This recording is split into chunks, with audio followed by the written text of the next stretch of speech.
منافقین کا ذکر فرما کے اللہ تعالیٰ کا ان کو سمجھانا مقصود تھا، اور طریقے سے جو ہے خالق کائنات نے اپنے اپنے طریقے سے جو ہے منافقین کے احوال کو بیان کر کے ان کو سمجھایا۔ اچھا، یہاں پہ جو بات ہو رہی ہے نا خرید و فروخت کی، اس جگہ خرید و فروخت کا جو حقیقی معنی مراد ہے وہ یہ نہیں ہے کہ ہدایت کے مقابلے میں انہوں نے کوئی چیز کو خریدا ہے یا کوئی، بلکہ ہدایت کے مقابلے میں گمراہی ہے، یعنی ہدایت کے مقابلے میں گمراہی کو اختیار کرنا، یہ اللہ تعالی بیان فرما رہا ہے۔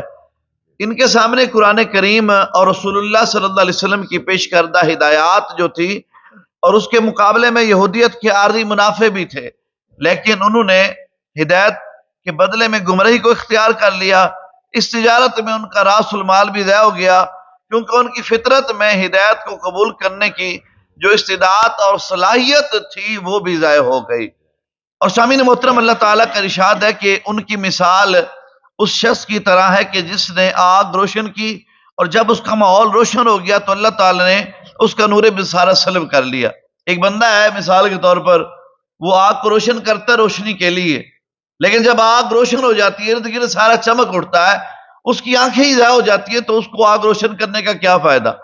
اس کو اس روشنی کا کیا فائدہ؟ منافقین نے ساری زندگی کوششیں کی ہیں، ہر طرح کوشش کی ہے، تو اللہ تعالیٰ فرما رہا ہے کہ ان کی ساری کوششیں ایسے ہی ضائع ہو گئی ہیں کہ جیسے کوئی بندہ آگ کو روشن کرنے والا وہ روشنی سے محروم رہ جاتا ہے، ایسے ہی منافقین نے ہر طرح کی چالیں گھڑی ہیں، ہر کچھ کیا ہے، ہر طرح کا مقابلہ کیا ہے۔ فرمایا لیکن ان کو نقصان کیا ہوا کہ اس دنیا میں بھی وہ گھاٹے میں رہیں، وہ آخرت میں بھی نقصان میں رہیں گے۔ ان کو نہ یہ دنیا میں کچھ فائدہ ہوا ہے، نہ ان کو کچھ آخرت میں فائدہ ہوگا۔ تو اللہ تعالیٰ ایسی فرما رہا ہے کہ ان کی سارا جو ہے اعمال، ان کے معاملات اللہ تعالیٰ صلح فرما لے گا، ضائع فرما لے گا۔ وجہ کیا ہے کہ ان کے منافقین، ان کی منافقت کی وجہ سے، ان کی دل کی خرابیوں کی وجہ سے جو ہے اللہ تعالیٰ نے ان کو یہ سزائیں عطا فرمائی ہیں۔ تو سامعین محترم، منافقین کے احوال کی ایک مثال، پہلی جو مثال ہے وہ اس طرح ہے کہ منافق جب لا الہ کہتا ہے تو اس کے لیے دنیا میں روشنی ہو جاتی ہے۔ منافق بندہ کلمہ تو پڑھتا ہے نا، اگر ہم منافق اس کو کہہ رہے ہیں نا جو کلمہ گو ہے، جو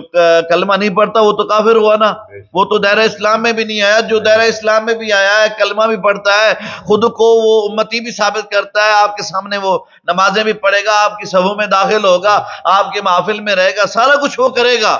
آپ کے ساتھ رہے گا،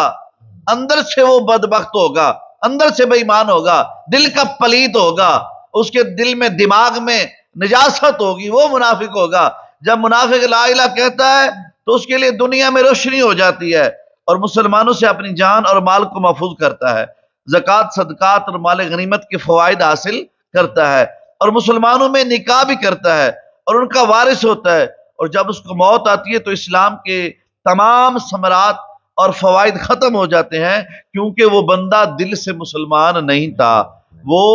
لوگوں میں کلمہ پڑھ کے لوگوں میں رہنے کی کوشش اس لیے کرتا ہے کہ وہ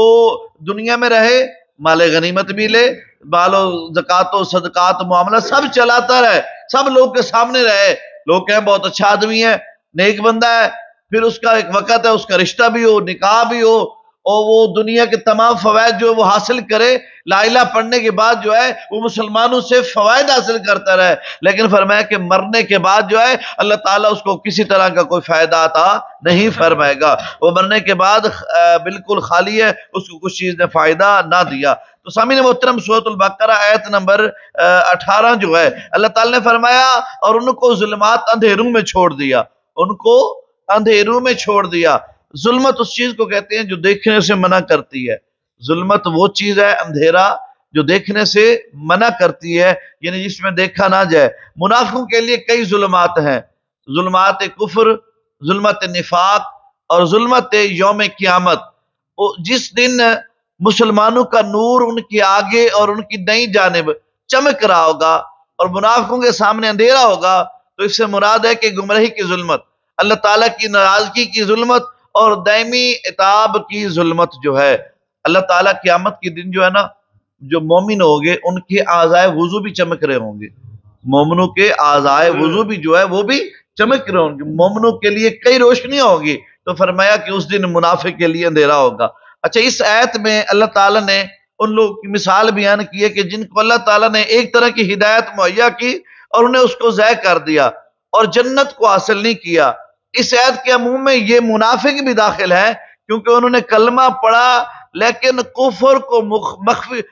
مخفی رکھنے پر، اس کو چھپانے پر اور اپنے شیطانوں کی موافقت کرنے کی وجہ سے اس کو ضائع کر دیا۔ اس آیت کے عموم میں وہ لوگ بھی داخل ہیں جو ایمان لانے کے بعد مرتد ہو گئے، اور اس آیت میں وہ بھی داخل ہیں جو مقام ارادت یعنی احوال صالح کی ابتدا سے، جس سے وہ نفسانی خواہشوں کو ترک کرتا ہے،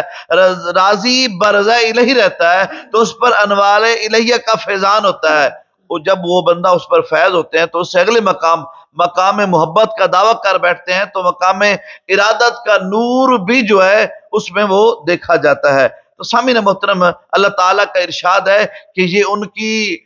چال بازیوں اور ان کی ایسی وجہ کی، ان کے ایسے ارادتوں اور ان کے ایسے معاملات کی وجہ سے جو ہے اللہ تعالیٰ فرما رہا ہے کہ یہ دنیا میں ہوتے ہوئے بھی یہ سارا کچھ جو ہے جیسے دنیا والوں کو فائدہ ہو رہا ہے لیکن ان کو نہیں ہوگا۔ وجہ کیا ہے؟ سم بکم عمی فہم لا یرجعون۔ اللہ فرما رہا ہے یہ حق کو سننے سے بہرے ہیں، حق کو سننے سے یہ بہرے ہیں، ان کے سامنے سارا کچھ ہے، ہر فیضان ہے، ہر بات سامنے ہے، لیکن فرمایا کہ حق کو سننے سے یہ بہرے ہیں، اور فرمایا یہ گونگے ہیں، اندھے ہیں، پس وہ ہدایت کی طرف رجوع نہیں کریں گے۔ یعنی کہ وہ بندے جو حق کو نہیں سنیں گے، سو جس نے حق کو نہیں سنا وہ خاکان رکھتا ہو اللہ کے نزدیک وہ بہرا ہے، اور زبان کلمہ حق بولنے کے لیے ہے، سو جس نے کلمہ حق نہیں بولا وہ خواہ زبان بے شک وہ رکھتا ہے لیکن اللہ کے نزدیک وہ گونگا ہے، اور جس نے حق کو نہیں دیکھا وہ چاہے آنکھیں رکھتا ہو اللہ کے نزدیک وہ اندھا ہے۔ یہ لوگ اب اس ہدایت کی طرف نہیں لوٹیں گے جس کو ضائع کر چکے، اور اس گمراہی کو ترک نہیں کریں گے جس کو یہ اختیار کر چکے۔ یعنی یہ ایسے لوگ ہیں کہ جنہوں نے ہدایت کو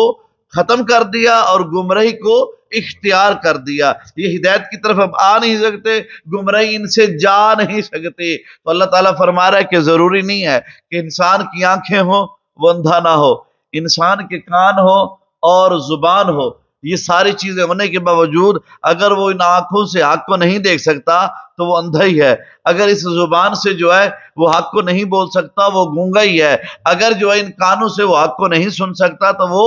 بہرا ہی ہے۔ تو اللہ کے نزدیک یہ وہی لوگ ہیں۔ یہ اللہ تعالیٰ نے تینوں آیات کریمہ میں منافقین کی مثالیں دی ہیں۔ ابھی کچھ آیات کریمہ ہیں جن میں اللہ تعالیٰ نے جو ہے منافقین کے احوال کی اور مثالیں پیش فرمائی۔ دعا ہے اللہ تعالیٰ کی بارگاہ میں اللہ تعالیٰ ہم سب کو جو ہے ایسی منافقت سے، ایسے کاموں سے محفوظ فرما کے اللہ تعالیٰ مصطفیٰ کریم علیہ الصلوۃ والسلام کی پکی اور سچی غلامی نصیب فرمائے۔